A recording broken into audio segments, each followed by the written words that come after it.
عن ابن عمر رضی اللہ تعالی عنہ قال قال رسول اللہ صلی اللہ علیہ وسلم من تشبہ بقوم فہو منہم۔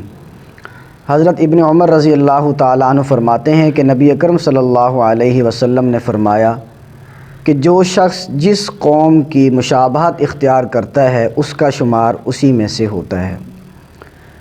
اللہ رب العزت نے تمام مخلوقات کو پیدا کیا اور ہر ایک کی شکل و صورت اور وضع قطع دوسری سے الگ رکھی ہے۔ اس کی بنیادی حکمت مخلوقات میں ایک دوسرے سے فرق اور امتیاز کرنا ہے۔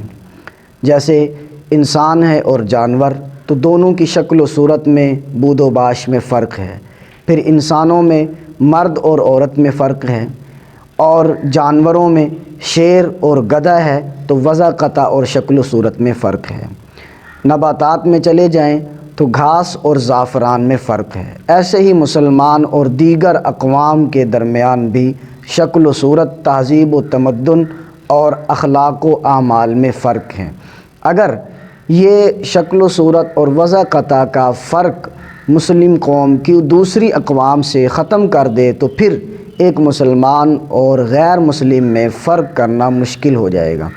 آپ علیہ الصلاۃ والسلام نے ہمیں جو کامل اور مکمل طرز زندگی اور پاکیزہ طرز زندگی، تہذیب و تمدن شریعت کی صورت میں دیا ہے، یہ ایک مسلمان کی شناخت ہے، اور کسی بھی قوم کے اس کی اصلی اور بنیادی شناخت کا ختم ہو جانا یہ اس کے لیے انتہائی ذلت اور بڑی ہلاکت کی بات ہوتی ہے۔ آپ علیہ الصلاۃ والسلام نے ہمیں اپنے طرز عمل سے یہ درس دیا ہے۔ آپ علیہ الصلاۃ والسلام نے صبح سورج طلوع ہونے کے وقت اور دوپہر کے وقت اور سورج کے غروب ہونے کا وقت، ان تین اوقات میں عبادت اور سجدہ کرنے سے منع کیا ہے۔ اس میں حکمت یہ ہے کہ یہ وہ وقت ہوتا ہے کہ جس میں سورج کی عبادت کرنے والے سورج کی عبادت کرتے ہیں، تو کہیں ان لوگوں کے ساتھ مشابہت نہ ہو جائے، تو آپ علیہ الصلاۃ والسلام نے سجدہ کرنے سے بھی منع کر دیا تاکہ غیر قوم کے ساتھ مشابہت نہ ہو۔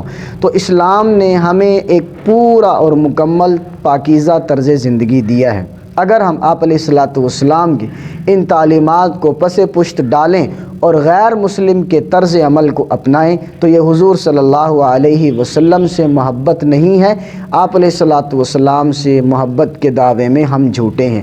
اگر اسے کہا جائے تو یہ منافقت ہے، اس لیے کہ ہم 5 وقت نماز میں سورہ فاتحہ پڑھتے ہیں یا سنتے ہیں، اور اس میں ہم یہ کہہ رہے ہوتے ہیں اہدنا الصراط المستقیم، کہ اللہ ہمیں سیدھے راستے پر چلا۔ اور سیدھا راستہ کون سا ہے؟ سیدھا راستہ ان لوگوں کا ہے جن لوگوں پر تیرا انعام ہوا ہے، وہ انبیاء ہیں، وہ صدیقین ہیں، وہ شہداء ہیں، وہ صالحین ہیں، تیرے نیک اور مقبول بندے ہیں۔ نماز میں تو میں یہ دعویٰ کرتا ہوں اور اللہ رب العزت سے یہ مانگتا ہوں کہ مجھے سیدھے راستے پر چلا، لیکن جب میں اپنا طرز زندگی نماز سے باہر کا دیکھتا ہوں تو وہ پورا کا پورا ان لوگوں کے طرز زندگی سے ہٹا ہوا ہے۔ اگر میں اپنے اخلاق و اطوار میں، تہذیب و تمدن میں، لباس میں، معاش میں اسلام سے ہٹ کر دوسری قوم کے لوگوں کا طرز زندگی اپناتا ہوں تو یہ میرے لیے ناکامی کی بات ہے، اور حضور صلی اللہ علیہ وسلم کی تعلیمات سے ہٹنا ہے۔ اور نیک لوگوں کی مشابہت اختیار کرنا یہ اللہ رب العزت کے ہاں محبوب چیز ہے۔ کیوں؟ اس لیے کہ اللہ رب العزت کے جو نیک بندے ہیں ان کی مشابہت اختیار کرنا یہ جنت کا راستہ ہے، اور اللہ رب العزت کے جو مبغوض اور وہ بندے جن پر اللہ رب العزت کی ناراضگی ہے ان کی مشابہت اختیار کرنا یہ اللہ رب العزت کی ناراضگی کا سبب ہے اور جہنم کی طرف لے جانے والا راستہ ہے۔ اسی لیے ایک عربی شاعر نے کہا تشبہوا فإن لم تکن مثلہم، کہ ان کی مشابہت اختیار کرو جو لوگ اللہ کے محبوب ہیں اگرچہ تم ان جیسے نہیں ہو۔ اس لیے فإن التشبہ بالکرام فلاح، کہ نیک لوگوں کی مشابہت اختیار کر لینا، ان جیسا ظاہری طور پر اپنے آپ کو بنا لینا، یہ بھی کامیابی کی بات ہے۔ حضرت تھانوی رحمہ اللہ نے لکھا ہے کہ موسیٰ علیہ السلام کے مقابلے میں جو جادوگر آئے تھے وہ لباس پہن کر آئے تھے ویسا جیسا موسیٰ علیہ السلام کا لباس تھا، تو موسیٰ علیہ السلام کے معجزے کو دیکھ کر وہ مسلمان ہو گئے۔ اس میں حکمت یہ تھی کہ موسیٰ علیہ السلام کی مشابہت تھی، لباس ایسا تھا، ظاہری شکل و صورت ایسی بنا کر آئے تھے، تو اللہ رب العزت نے موسیٰ علیہ السلام کی طرف وحی کی کہ میں نے ان لوگوں کو ایمان کی دولت سے اس لیے نوازا کہ یہ میرے محبوب نبی کی مشابہت لے کر آئے تھے۔ حالانکہ انتظام کیا گیا تھا فرعون کے لیے کہ فرعون مسلمان ہو جائے، وہ ایمان لے آئے، لیکن وہ ایمان نہ لایا۔ ان کو ایمان اس لیے نصیب ہو گیا کہ یہ تیری مشابہت لے کر آئے تھے۔ مجھے یہ ناگوار گزرا کہ میرے محبوب کی مشابہت کوئی لے کر آئے اور میں اسے ہدایت سے اور کامیابی سے محروم رکھوں، اس لیے میں نے ان لوگوں کو ایمان کی دولت سے نوازا ہے۔ اللہ والوں نے لکھا ہے کہ نیک لوگوں کی مشابہت اختیار کرنا یہ کامیابی کا ذریعہ ہے۔ آج اگر ہم نیک لوگوں کی مشابہت چھوڑ دیں، شریعت پر عمل کرنا چھوڑ دیں، ہمارا لباس، ہمارا اٹھنا بیٹھنا، ہمارا طرز زندگی، کھانا پینا اور قطع یہ وضع قطع یہ اگر مسلمانوں کے برعکس ہو جائے تو یہ اللہ رب العزت کی ناراضگی کا ذریعہ ہے۔